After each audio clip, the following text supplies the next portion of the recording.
Hello and welcome to AEF TV in association with Njoroge. I'm joined by Eddy Njoroge, who's the CEO of KenGen. And Eddy, firstly, welcome. Thanks for taking some time out to be here. And we were talking a little bit off air, and there are a couple of questions I'd like to ask you, which I think will take us through this interview. The first one is, looking back at your time at KenGen, what do you think was your biggest challenge? Yes. And that question comes in two parts, because then also, what do you think was your biggest sort of triumph or what you're most proud of? Okay. Thank you for that question. Yes, I did join KenGen 10 years ago as the CEO. At that time, KenGen was a parastatal, wholly owned by government, 100% government owned, like a typical parastatal, which is really government thinking in terms of the way they are doing things. They not fully results oriented or performance based. It's really just, and it was a very operational company.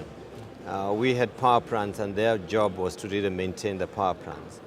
And so one of the biggest challenges that I had is to really change the mindset of the people, to start being operational and think more strategic, look at the future and say, yes, today is 2003 when I joined, what is this company going to be in 5 years' time, in 10 years' time, and start planning for it.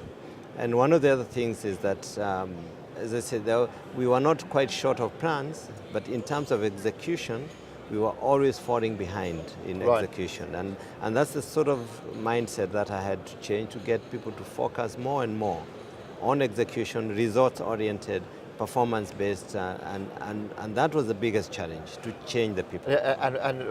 Why were you always falling behind? Was it a pure sort of, did you have to just, was it the management philosophies that needed to change, or was there sort of skills capability issue, or was there kind of a lack of direction? Because you mentioned there wasn't a shortage of plans, but maybe no one was going, that's the plan. Several things contributed to that, but first among those was obviously the management philosophy. As I say, when you're not pushed by results, it doesn't matter whether you build a power plant in 10 years or 15 years or 20 years. It really doesn't matter, because nobody is pushing you to make sure that you have that power plant done at a certain time. I still recollect that we had a power plant which was built in a period of 24 years. From conception to commissioning took about 24 hours. And the reason why it was stuck for some time is because the funding was withheld. And for 7 years, nobody was doing something about it. And this was only about $50 million. And today I say, why would we wait for the funding agents to give us $50 million? We should have looked for that money elsewhere and completed the power plant. And that's really the philosophy, as I say, that people were not pushed for results. And people were doing whatever they wanted to do. If it takes time, fine. There's no urgency. There was no urgency at all. Yeah. And so one of the things that I had to do is realizing that, because we are 100% government owned, I thought in terms of governance, one of the things that we needed to do is to move away from being 100% government owned to publicly owned, and that would then start pushing us for results. And that's why I did the initial public offer, the IPO, in 2005. We were actually listed in 2006. And we ended up, by design, with 275,000 shareholders, which was big. All of a sudden, we used to report to one shareholder who was the government. Now I had 275,000 shareholders for who I was accountable to.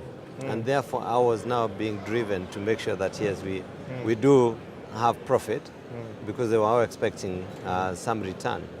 And as I said, this was by design. We designed the offer in a way that attracted the small shareholders, and that's why we ended up with 275. So what you'd almost done back then is something that seems to be in vogue now, which is a bit what they're calling sort of a crowdfunding type thing. Yes. It's like little bits from lots of people. From lots of people, yes. Which, as I said, really does put you on the spot because there are too many people now you're answerable to and too many expectations. And the first AGM that I held after listing, we actually held it at the soccer stadium because we had over 20,000 shareholders who are new-time shareholders who are expecting to perhaps get their dividend at the time they come to the AGM. And that was really something. And I can imagine.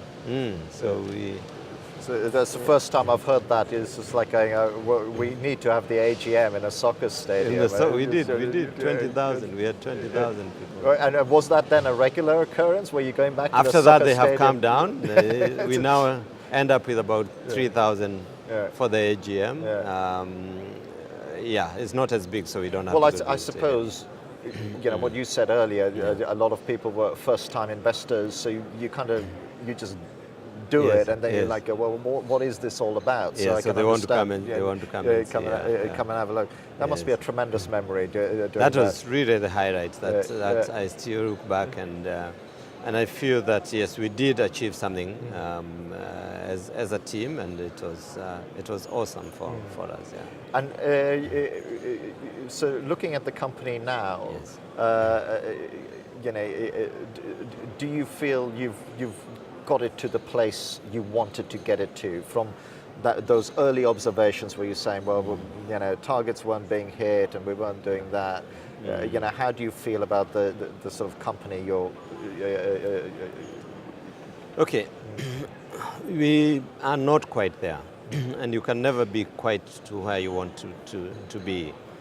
But at least we're in the right direction, and the company structures and everything is all set, and the people are all psyched to move to the next level. As I say, we went through a transformation plan for the company. From 2007, we started transforming the company, and we actually said we want to transform the company from a good to a great company under the book of Jim Collins, which is true because KenGen was still a good company, but we really wanted to transform it into a great company, which looks at the, first of all, sustainability of the company in the long run, which looks at the issues of the changing the mindset in terms of ambitions, changing the culture of the people, and I think that we have achieved to a great extent. Not fully, because you can never change everybody, but my feeling is that yes, we are right now on the point of takeoff, and the company will get risk, and the structures are there, the people are there. I've got very good people that I have trained. And you're confident the right team's there to take it forward. Yeah. And so let me flip to something situational because we have to mention it. You're the recipient of the Lifetime Achievement Award from EnergyNet, and I know the team wanted me to say that very grateful for your support for this forum as well, and you've been coming here for 10 odd years, I gather. And the question I want to ask, because you don't strike me as the sort of man who likes doing nothing, so what are your plans? What are you going off to do?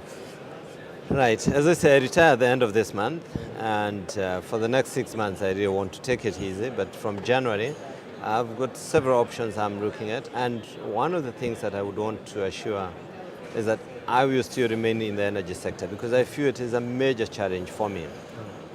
When I look at the gap between supply and demand, not just in Kenya but across the whole of Africa, I cannot sit back and not really do something about it. So I feel that I will be in that space, not as an executive, but in an area where I can be able then to help even African governments, some of the African governments, in terms of drawing up the right policies to attract private sector, in terms of really focusing more on bridging the gap between supply and demand. So I will be in the energy sector, and that's where I'll be from next year. Watch this space. Watch this space. I have a funny feeling this is not the last that event we're going to see it. Unfortunately, we've come to the end of our time here. Thank you very much for taking the time. Thank you as well for watching. So these interviews and others are on the AEF website and EnergyNet and Njoroge as well. Thanks again.